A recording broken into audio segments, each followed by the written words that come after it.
నమస్కారం అండి. నా పేరు బాలాజీ. మేము శ్రీ వెంకటేశ్వర వెటర్నరీ యూనివర్సిటీలో ఈ విద్యార్థులందరూ మేము చదువుతున్నాము. ప్రస్తుతం 4 క్యాంపస్లో అంటే తిరుపతి, గరివిడి, గన్నవరం అండ్ పొద్దుటూరు 4 క్యాంపస్లో ఉన్న వెటర్నరీ విద్యార్థులు 2000 పైచిలకు మేమందరూ స్ట్రైక్కి దిగాం. ఈ స్ట్రైక్ ఎందుకంటే మేము స్టైఫండ్ కోసం ఈ స్ట్రైక్ అనేది చేస్తున్నాము.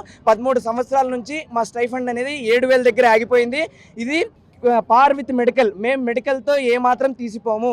అప్పుడు 7000 రూపాయలు ఇచ్చేటప్పుడు మెడికల్ వాడికి కూడా 7000 రూపాయలే ఇచ్చేవారు. వాళ్ళకి ఇంక్రిమెంట్ అనేది జరిగింది. మాకు ఇంక్రిమెంట్ అనేది 13 సంవత్సరాల నుంచి జరగలేదు. జీడిపి అనేది అనిమల్ హస్బెండరీ డిపార్ట్మెంట్ నుంచి 60,000 కోట్ల రూపాయల జీడిపి ఆంధ్ర రాష్ట్రానికి అందుతుంది. అందులో వెటర్నరీ ప్రొఫెషన్ అనేది అనిమల్ హస్బెండరీ డిపార్ట్మెంట్కి వెన్నెముక లాంటిది. అలాంటిది మేము మా స్టైఫండ్ కోసం ఇప్పుడు అడుగుతున్నది కేవలం 0.01% మాత్రమే, లెస్ దాన్ 10 crores మాత్రమే మేము మా స్టైఫండ్ కోసం అడుగుతున్నాం. పార్ విత్ మెడికల్ పెంచినా సరే గవర్నమెంట్ మీద పడే భారం కేవలం 10 కోట్ల కంటే చాలా తక్కువ. అందుకు మా సమ్మె చాలా న్యాయమైనటువంటిది, మా డిమాండ్స్ చాలా న్యాయమైనటువంటివి. గవర్నమెంట్ ఖచ్చితంగా దీనికి స్పందించవలసిందిగా, తొందరగా స్పందించి మా సమస్యలను తీర్చవలసిందిగా మేము కోరుకుంటున్నాము.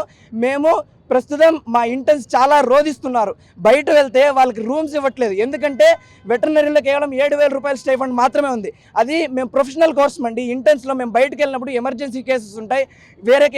చాలా స్టాటిక్ రొటేషన్ అని 2 ఫేజ్లు ఉంటాయి. స్టాటిక్ ఫేజ్లో ఒకే చోట అకామిడేషన్, ఫుడ్ అండ్ ఎవ్రీథింగ్ మేమే స్పాన్సర్ చేసుకొని మేమే ఉండాలి. ఆ తర్వాత రొటేషన్ ఫేజ్ ఉంటుంది. ఎవ్రీ స్టేట్కి 15 days ప్రతి స్టేట్కి మేము తిరుగుతాం. ప్రతి స్టేట్కి మా సేవలు మేము అందిస్తాం. అలాంటిది ట్రావెల్ అలయన్సెస్ లేవు, ఫుడ్ అలవెన్సెస్ లేవు. కేవలం 7000 రూపాయలు మాత్రమే మాకు ఇస్తున్నారు. ఎంబీబీఎస్ వాళ్ళకి చూసుకున్నట్లయితే వాళ్ళకి సంవత్సరం పొడవునా స్టైఫండ్ అనేది 25,906 రూపాయలు ఉంది. వాళ్ళ సేవలు వాళ్ళ కాలేజీలోనే అందిస్తున్నారు. వాళ్ళ కాలేజీలోనే అందిస్తూ అకామిడేషన్, ఫుడ్ ఇలాంటి వసతులన్నీ పొందుతూ వాళ్ళు 25,906 రూపాయలు స్టైఫండ్ అనేది నెలకు తీసుకుంటున్నారు.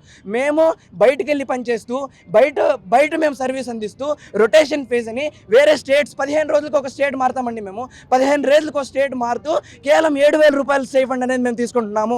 మేము ఇప్పుడు ప్రస్తుతం చేస్తున్న ఇండెఫినెట్ స్ట్రైక్, నిరవధిక సమ్మె అనేది కేవలం జీవో వచ్చినప్పుడు మాత్రమే మేము ఆపుతాము. GO on par with medical సైన్సెస్తో ఆయుర్వేదిక్ అవ్వండి, అలోపతి అవ్వండి, హోమియోపతి అవ్వండి 20,000 కంటే ఎక్కువ ఉన్నాయి. హోమియోపతికి 23,000 ఉంది. ఆయుర్వేదిక్ రీసెంట్గా 22,000 చేశారు జస్ట్ February 1న. మేము ఇప్పుడు అడుగుతుంది చాలా న్యాయమైనది. మేము February 1న స్ట్రైక్ స్టార్ట్ చేసాము. ఖచ్చితంగా మా నిరసన అనేది ప్రజల్లోకి, ప్రభుత్వానికి తెలియజేయవలసిందిగా మేము కోరుకుంటున్నాం. మా స్ట్రైక్ యొక్క ముఖ్య ఉద్దేశం మా స్టైపెండ్ ఇంక్రీజ్ చేయమని. ఏదైతే గత 13 ఏళ్లుగా మా స్టైపెండ్ అనేది 7,000 మాత్రమే ఉన్నది. మా వెటర్నరీ ప్రొఫెషన్లోనే మిగతా రాష్ట్రాలలో రాజస్థాన్లో 23,500, గుజరాత్లో 23,500, కేరళలో 20,000, కర్ణాటకలో 20,000, ఇలా ప్రతి రాష్ట్రంలో మా ప్రొఫెషన్లోనే ఇంత స్టైపెండ్ ఇచ్చినప్పుడు మన రాష్ట్రమే ఎందుకు 7,000 మాత్రమే ఉంది? ఎందుకు ఇంక్రిమెంట్ చేయలేదు? మా ఫీజుల్లో ఇంక్రిమెంట్ జరుగుతున్నప్పుడు 30,000 నుంచి 50,000 వరకు సంవత్సరానికి, మా స్టైపెండ్ మాత్రం ఎందుకు 13 ఏళ్ళ నుంచి ఇంక్రిమెంట్ చేయకుండా జరిగింది? అలాగే జీడిపి చూసుకున్నా, ఎలాగ మార్నింగ్ నుంచి మనం యానిమల్స్ మీద డిపెండ్ అవుతాం. పాల దగ్గర నుంచి గుడ్డు వరకు, మీట్ ప్రోటీన్ కావాలన్నా మీట్ కావాలంటారు. ఇలా ప్రతి దాంట్లోని కూడా యానిమల్స్ కంట్రిబ్యూషన్ ఉంది మన రాష్ట్రానికి. కానీ ఇంక్రిమెంట్ చేయకపోవడానికి గల కారణం ఏమిటి?